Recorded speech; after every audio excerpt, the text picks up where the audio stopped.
पूछ महजबूरी बहिनी बानी बेकसूर हो। फौज के नौकरिया एही से रहतानी दूर हो।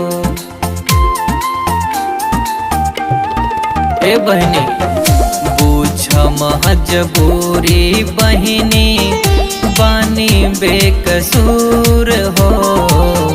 सीमा के नौकरिया एही से रहतानी दूर